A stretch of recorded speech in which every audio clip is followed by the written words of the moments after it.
This builds on what we've already read. He's just reiterating the point that it's all about the pleasure money will bring you, not the amount. Okay? Some people think they need $1 million. And then others are like, you know what?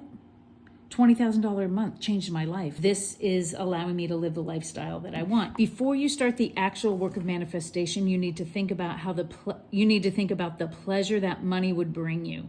You need to focus on how you will spend the money rather than just the feeling of quote unquote being rich. $25,000 a month. I mean, that's totally within my imagination as being a real possibility. So I don't make anywhere near that right now, but stick with me and let's watch. There is nothing shallow or unspiritual about wanting material goods. If you want money magic to work, you need to enjoy your material possessions in this way. There's nothing wrong with it.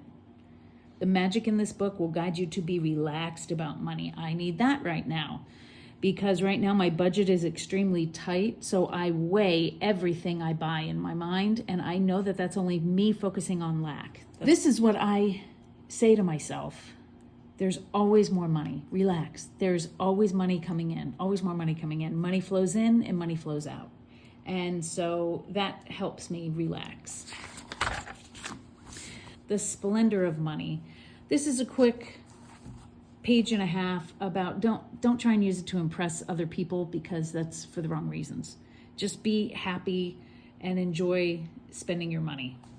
He talks about a guy who lived in poverty, but he spent all his money on designer labels to impress everybody else. And he talks about the mindset people might have of money. You can't resent money. You can't think that wealthy people are spoiled, rotten brats. I mean, you can think that about people, but don't rely it on the money. Don't base it on the fact that they have money.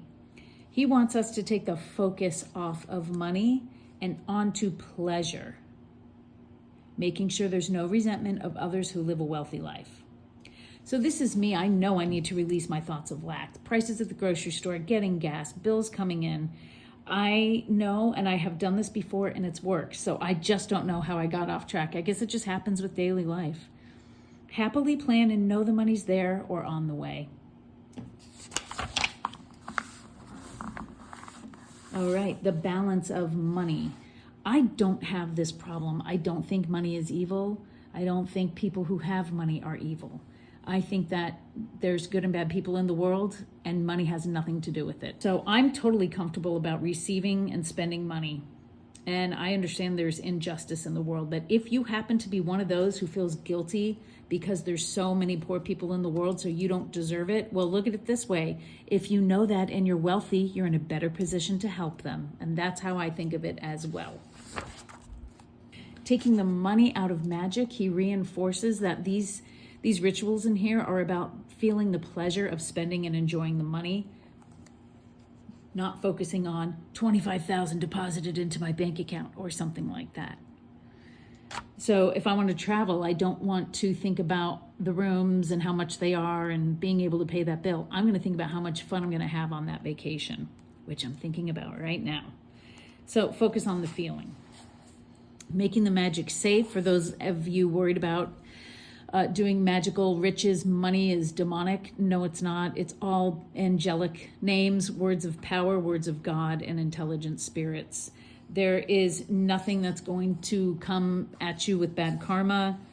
Don't fear that you have to pay for the magic in any way. The act of performing magic, putting your energy into the working, and then enjoying the results is the only payment you need. You need to enjoy using the money you receive from the magic, even if you're only paying bills, for the flow of magical money to be continuous. There's nobody judging you for wanting money or for enjoying its benefits. There's no angel sitting on high, judging your desires and labeling you as greedy. If you use magic to obtain the life you want, there is no karmic punishment awaiting you. The only danger is your own guilt.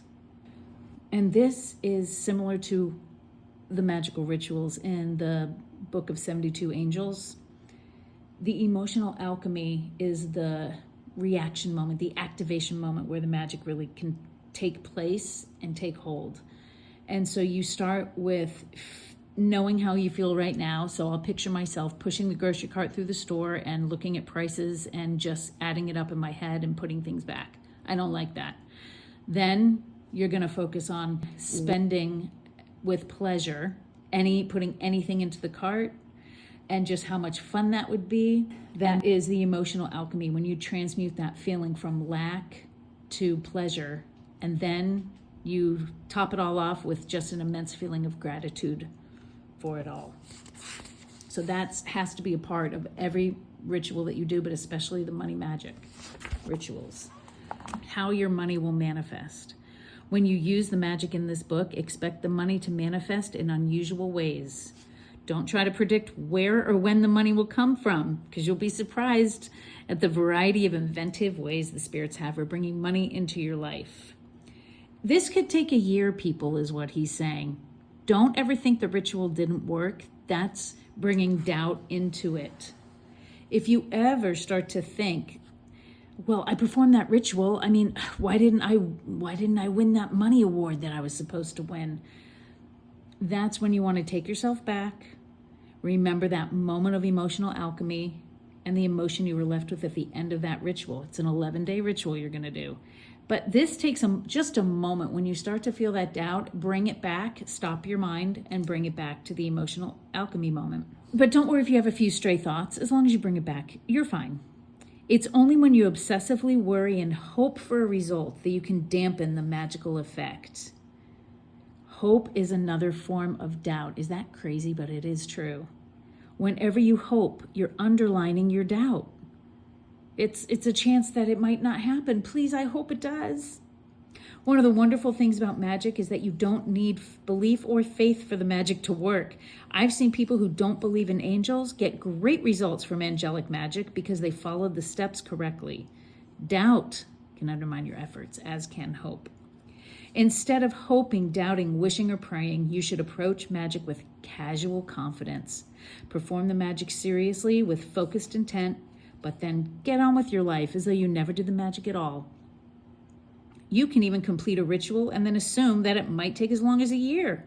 That way you can let go, you stop hoping, and you stop wishing for a quick payment. When money comes to you out of the blue, never dismiss it as a coincidence. Magic usually works by arranging a series of coincidences to get you what you want. If you perform a ritual to get debt paid and the money arrives in an envelope an hour later, you might be tempted to think, well, it couldn't have been the magic because this was posted yesterday and I only just did the ritual. Magic works through both directions in time. You can affect events in the past to align with the future you want.